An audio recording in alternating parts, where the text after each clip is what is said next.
All right, bold title for today's lecture. I have a relatively strong track record with my resume in its various formats and iterations. Out of the dozens of jobs that I've applied for in my professional lifetime, I have only ever had my application rejected once. And that was the first time that I actually applied to this job over 4 years ago when I didn't have a master's degree and was sort of applying without the proper qualifications. So creating a proper resume that is more of a science than an art, really. Specifically, it is the science of psychology and a little bit of computer science. So crafting your resume in a way that makes the person, or frankly, sometimes the software that is calling out resumes, if you want to make them stop and consider you. And when you apply for a job, particularly one in the graphics industry, there are often several hundred applicants. And frankly, the reason you're probably not getting any bites on your resume for the jobs that you're applying for likely has very little to do with your qualifications and more to do with the fact that your resume sucks. So, jumping in. Here's our agenda for today. We're going to start off with a few examples to show you why your resume probably sucks. Then we'll talk about the applicant tracking systems and, more importantly, how to clear them. We'll also look at the Bloom's taxonomy again as a way to make your resume's bullet points a bit more action-oriented. I'll tell you about how you can demonstrate impact on your resume by using quantifiable data. And lastly, I'll tell you why you need to write a freaking cover letter. So, here's your learning objectives for today.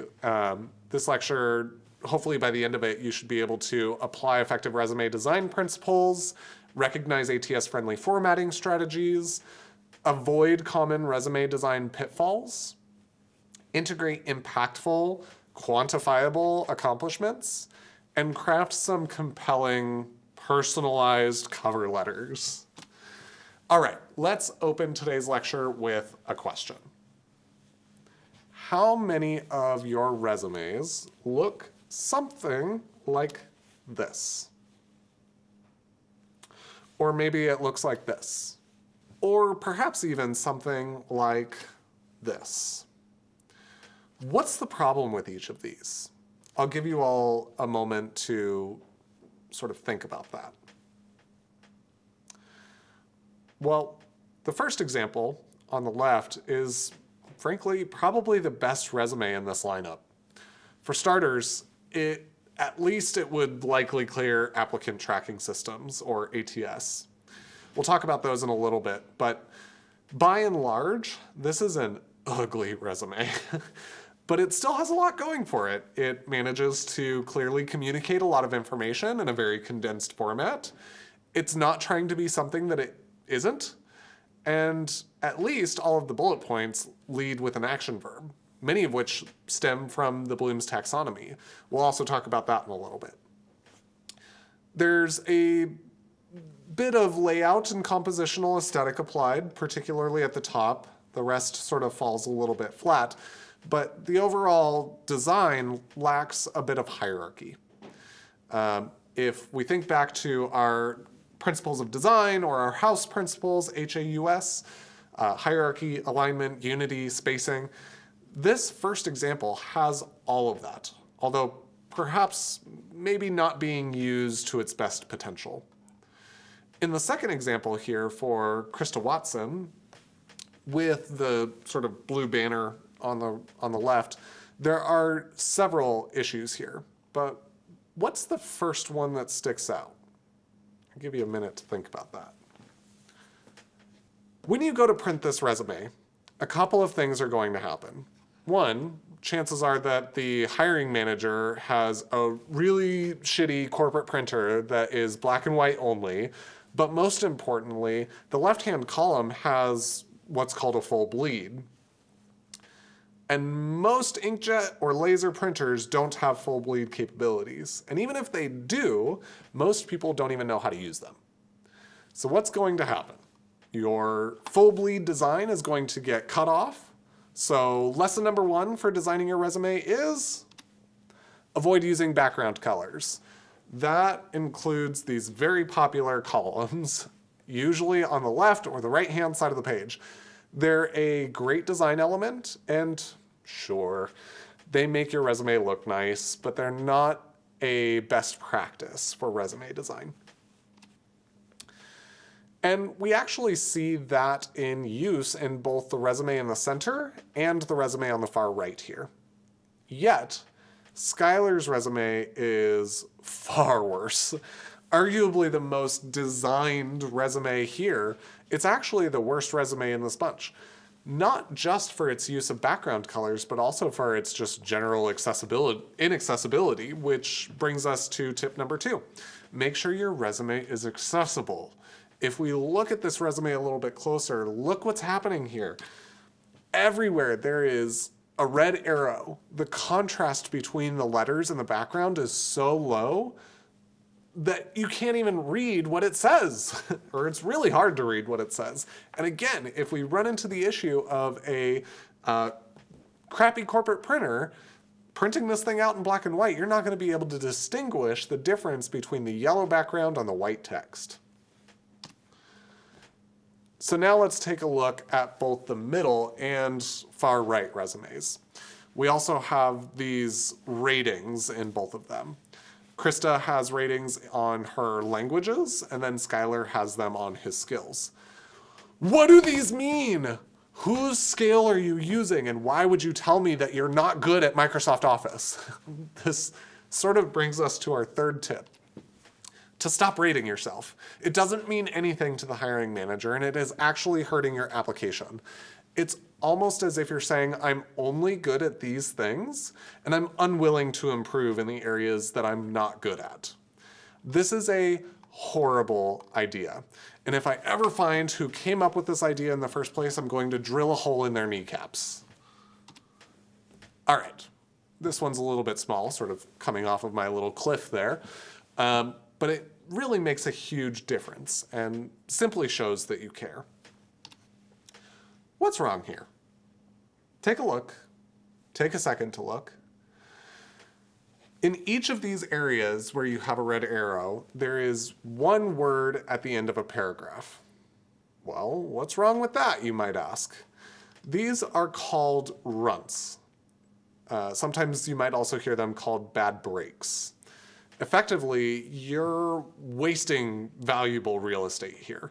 If you had just spent a bit of time to rewrite this sentence with a few less characters, you could easily get that word to move up a line, and you'd also buy yourself tons of extra space, and you'd be able to add additional information on this resume.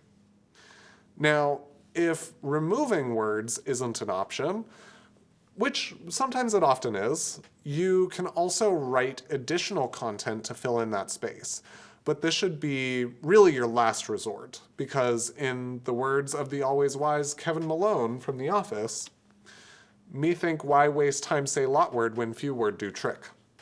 So tip number 4 is to avoid those runs.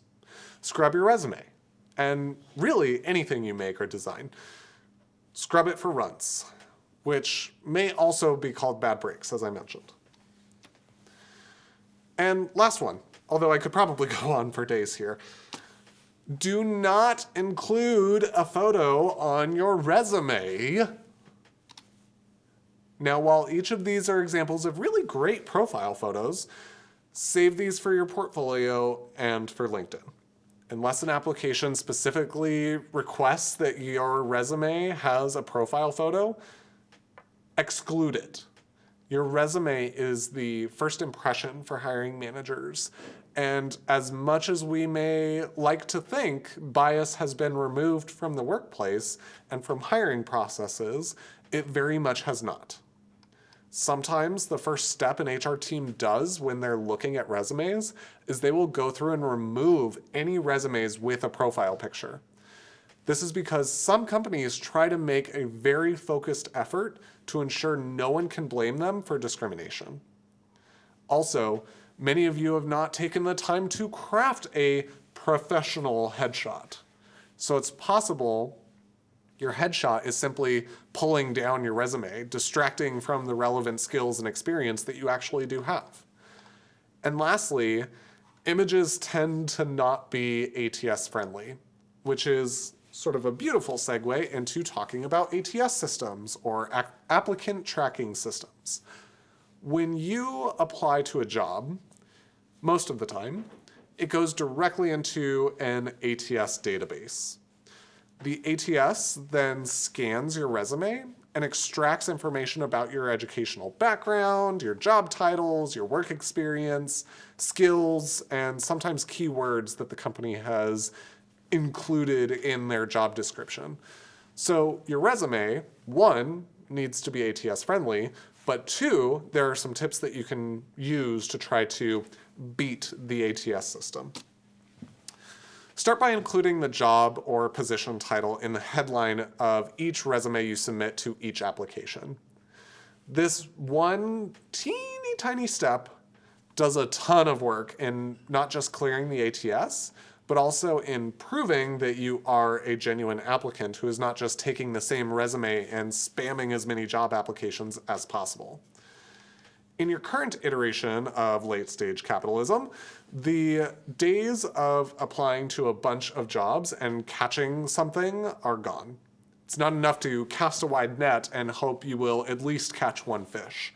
The fish has gotten too smart for that.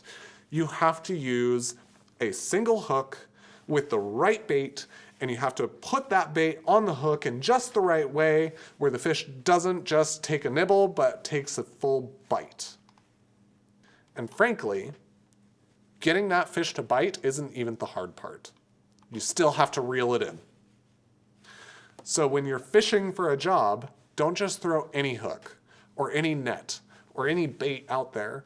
Be methodical. Be calculated. Be strategic. Tip number 2. Hiring and recruitment teams don't just write job descriptions for their health. Frankly, just as you would very much like to simply apply and get an interview, those teams have way better things to do than write job descriptions. If you ever land yourself on the hiring end of the table, writing job descriptions is a long and very arduous process that takes several rounds of revisions back and forth between HR teams, legal teams, and talent teams to find the exact right words to use. Those key responsibilities in the application are not simply a list of job duties. They are a checklist for things that hiring managers are looking for in your resume. Your goal is to take that list and modify your resume with an answer to each of those bullet points, offering at least one, if not more, examples of work you have done that aligns with that bullet point.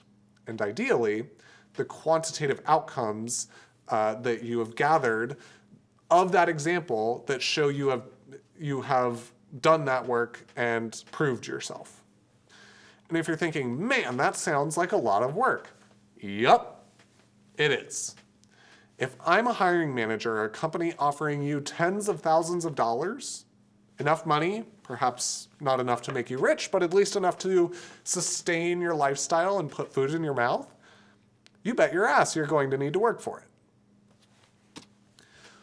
Once you've added relevant skills, you will also want to scrub the job description for some of those keywords. As you read, note the skills that appear most often. Keywords can be single words or sometimes even phrases. Then add those keywords as skills on your resume, if appropriate. For example, the keyword marketing appears multiple times in this job description. Clearly, this keyword should be used in your resume since hiring managers are likely to search for it. Given how often this keyword appears in the job description, it's safe to say that your resume does not, if your resume does not include the word marketing, it probably won't be found by the hiring manager. The key thing to remember is that you want to use the same language in your resume that the hiring manager has used when writing the job description. However, don't overstuff your resume with keywords. Make sure to use them as naturally as possible. If a hiring manager sees too many keywords, it can look like you're trying to sort of game the system, which sure, we all are. But in addition, keyword stuffing can make your resume much, much harder to read and understand. So it's also important that you use keywords properly so that the ATS can read them. Many ATS systems can't differentiate between similar skills. So you need to use keywords exactly as they appear in the job description. So for example, a job description might ask for leadership experience. Try to include the exact keyword phrase leadership experience on your resume. Don't simply list your leadership roles. Also, be sure to include both long-form versions of keywords and acronym versions. For example, if you have experience with customer relationship management software, you should include both customer relationship management and CRM. By including both versions of important keywords, you'll give yourself the best chance of getting your resume noticed. This one is likely the most important to all of us. Everyone here is so creative, but there is a time and a place to get creative. If your resume is not designed in an ATS-friendly format, your resume will likely get rejected. It's important to use the right tool for the job here. For all of my UX designers out there, if you design your resume in Figma, it has this really nasty habit of not being the right tool for the job. Figma is a digital design tool. It is a product specifically made for designing digital assets for display on digital devices. So what does that mean? It means that if you design your resume in Figma, then export it as a PDF, Figma is going to jumble up all the words in your PDF based on the layering format and not on the text hierarchy it was written from top to bottom. For all you photographers out there, the same thing applies to you. Photoshop is not a design tool. It is an image manipulation tool. You're meant to edit photos in it, not design resumes in it. So here's a tip to all of you. And this was a tip I rejected for most of my professional career. You are going to hear several people advise you against this tip, but I desperately urge you to hear me out. Personally, after all these years, I would strongly encourage you to create your resume in a Word or Google document. Now, I already know what you're going to say. Word is not a design tool. I know! But here's the thing. You can get a lot done with a Word document, and for the most part, it will mandate that your document is ATS-friendly, because you don't have another option but to design your document from top left to bottom right, which is how the ATS is going to read your resume. Now, for those of you who don't like the rules, but still want to get a job, InDesign is also an acceptable tool to build your resume in, but only if you do it correctly. I'm not going to tell you what the correct way is because really you should be designing your resume in a Word or Google document. That does not mean that your resume can't be designed. You can still use hierarchy, balance, alignment, unity, spacing, contrast, emphasis, rhythm, color, shape, line, scale, all of it. Also, there are some applications out there that may not have the option to upload a PDF. Although I think this is mostly not the case anymore. I think we've moved past this. There was a time where the option you had to upload was a Word document, and that was all that was there. Last one. Follow these ATS resume formatting tips to make it easier for both humans and machines to read your resume. Try to use simple, clear language when writing your resume. This makes it easy for both ATS and humans to easily comprehend your data. Use commonly used fonts like Garamond and Calibri and Times New Roman, Arial, or Helvetica to maintain professionalism. For font size, try to use 11 to 12 points for regular text and 14 to 16 points for section titles. Margins should typically be about 1 inch on all sides of your resume to avoid overcrowding and possible printing offsets. Dates should be formatted in one of two ways, either month with 2 digits and year with 4 digits, or month year. In other words, March 2022. Do not use the year only. Phone numbers should be formatted using a country code, parentheses around the area code, spaces on both sides of the parentheses of the area code, and a dash between prefix and the line number with no spaces around the dash. So for example, you would have +1 for the US, parenthesis 480, parenthesis, space, 123 dash 4567. That's sort of how it works. Feel free to use bold, italics, underlining, and of course bullets, but stick to the standard bullet, square, or circle. Color can also be used sparingly for emphasis, but not as background elements. Use a Word document or PDF so the ATS can easily scan it, and then proofread your resume carefully. One single error could result in rejection, so just go through and really be meticulous about it. Quick bonus round for some of the more things to avoid. Do not use headers and footers in your Word document. You want everything to be within the main body of the text. If you put content in the header and footer section, it makes it to where the ATS can't read the information that is there.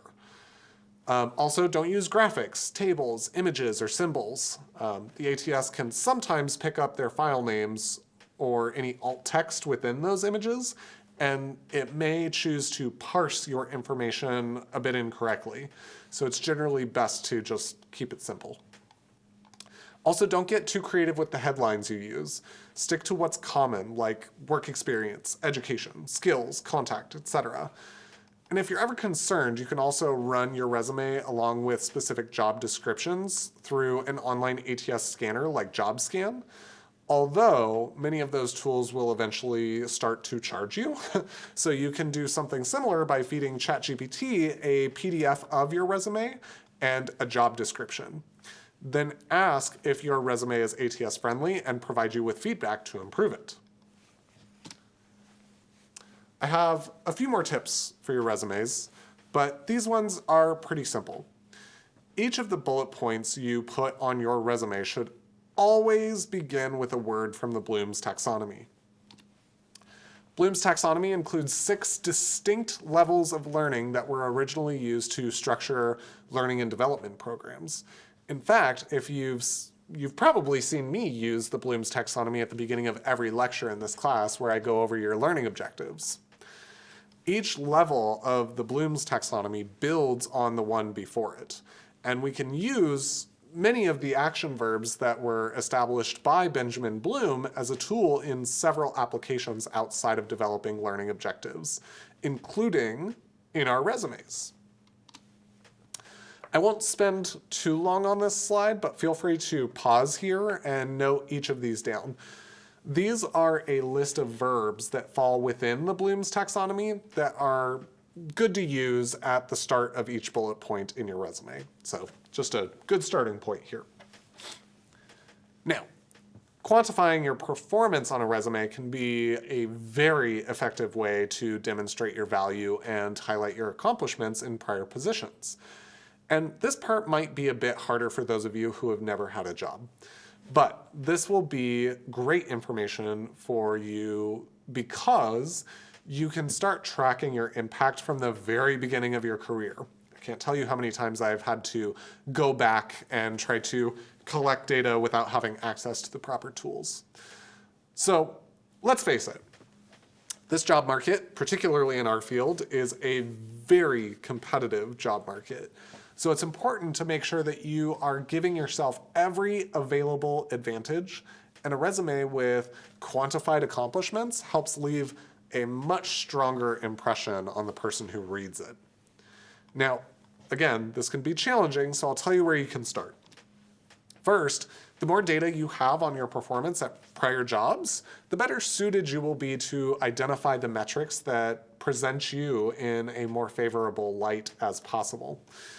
While it's possible to organize your data after the fact when you're searching for a new job, the best way to prepare yourself is to keep your performance data updated as you go. Treat every day at your job like you're going to get fired tomorrow, because that's usually how it happens. You typically won't get any warning signs. You're going to get an ominous meeting invite from your manager with no one else on it. But when you join that meeting, HR is going to be there and you won't have an opportunity to save your data, files, or even pack your boxes. While you're in that meeting, IT has already removed your access to all the systems, all the comms channels, all the file drives and servers. You were unplugged before you even walked in that room. They just had to press a button. So just make a habit of tracking your most important metrics of your job performance. This makes it so that you do not have to spend valuable job search time compiling all that old data, but it also helps you perform better by allowing you to see where you are excelling and where your performance could be improved. This is also a very effective way to determine if any changes you have implemented are having the desired results. So in this image to the right, I have a bunch of data that I kept track of during my time working at Flatiron School. Every month, I would go in and update my customer satisfaction scores, and I would plot them out.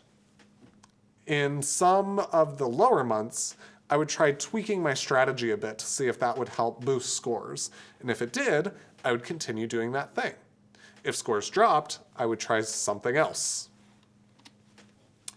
If you haven't kept records of your performance data prior to starting work on your resume for a job search or promotion application, that doesn't mean you can't still use quantities to improve your resume. If you find that you have a lack of usable data and need to gather all of your data during the job search, you may need to prioritize which metrics you devote time to compiling data on. Think about the areas that will be most applicable to the position you are applying for and the metrics where you performed the best, and start compiling the information you need to quantify them. Then proceed to other areas sort of as time permits. So for example, here is my resume that I used to apply for this job teaching here at ASU. Notice where I had data, like when I'm talking about my experience working at Flatiron School. I have used that data in my bullet point. Also notice that each section starts with the one of those verbs from the Bloom's taxonomy. But in other areas where I wasn't so religious about tracking my performance, I was still able to at least think about how many brands did I work on? What was the time frame we were working in? How many classes did I teach or design? How much dollar growth was expected versus earned? How many products did I work on? And side note, if I can fit more than 12 years of experience onto one page of a resume, you can certainly do it too. And when you don't have even that, while specificity is valuable on a resume, sometimes you won't always have access to precise numbers. Whether the lack of precision is because you did not have the data you need to give an exact number, or maybe your company didn't give you access to or even track that type of data, a range can still be really an effective way to communicate the data without being overly specific. Because again, you still don't want to lie on the resume. For example, a personal trainer may describe their work at a prior gym by saying they served 15 to 20 clients every week in order to give an impression of their client load while still acknowledging that it could vary from week to week. Providing numbers helps to make your claims a bit less ambiguous, but they are more effective when used to focus on key metrics that appeal to hiring professionals. Financial numbers are really essential for any successful company, and that means they are always a valuable addition on your resume. If you can demonstrate improved financial performance, such as citing an increase in sales or net profits, you should really do so by including the specific dollar amount that you maybe generated. And then depending on the position that you're applying for. You can quantify everything from the number of clients you had to the size of the staff working on the team with you. And then experience is also a highly valued component in the professional world, so you should always use specific numbers when possible to demonstrate the length of your professional experience. And then many industries use ranks, and you should probably also include those on your resume if possible. For example, a search engine optimization professional could include that they helped improve a client from the 4th page of search results to the top ranking position for targeted keywords.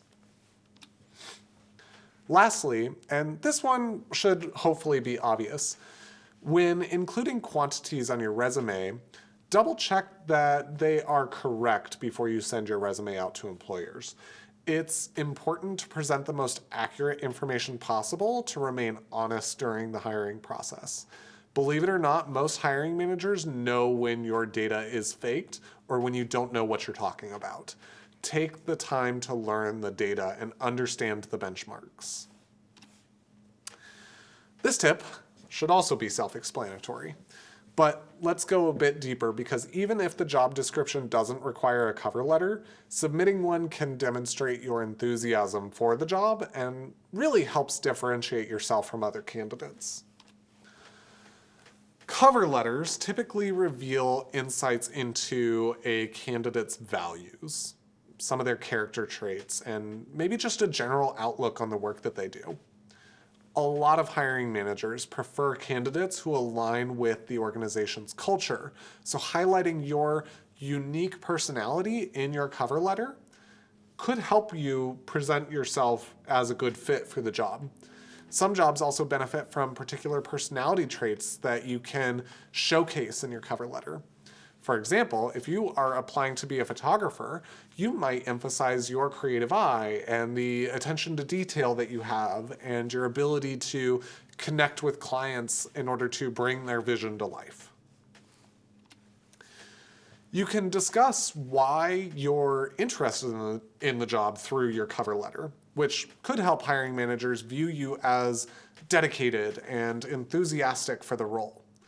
Cover letters typically include details about why you chose to apply to a specific company, and really what makes you interested in the field that you're pursuing. So sharing your passion for the job and your connection to the organization could also help you stand out from other candidates. Your cover letter is also an appropriate place to proactively address any potential concerns on your resume and explain why those details could make you unique. You could frame details like employment gaps or incomplete degrees or short-term positions in a much more positive way. Consider using your cover letter to discuss why these events occurred and how they facilitated your professional development. You could also use your cover letter to explain that you're willing to relocate for the position if you're currently living in a different area. For example, maybe you took time off work to recover from an injury or raise a kid. You could share this information in your cover letter to sort of alleviate any concerns and explain how it maybe built your resilience and helped you become more diligent about safety in the workplace. Your cover letter is an opportunity to contextualize your background and speak positively about your prior experiences. Importantly, though, it is not a place to bash your former employer. You can't possibly imagine how many times I've seen that. Lastly, a cover letter can make you more competitive as a candidate by allowing you to sort of elaborate on your resume qualifications and demonstrate your written communication skills. So for instance, consider two candidates who have similar qualifications and apply for the same role. A hiring manager might read their cover letters to differentiate between them and select the right candidate for an interview. So this guy right here, this was my cover letter that I used when applying to this job at ASU. If you take some time to read it, note that I'm using keywords. The same contact information I've used from my resume is also copied here. I list a lot of my previous accomplishments backed by quantitative data. It's all properly formatted. The language I use is very specific. And I can tell you from having had made this that I had several people read it before I submitted it. All right, that's it for today. We'll see you back here for lecture 4.3.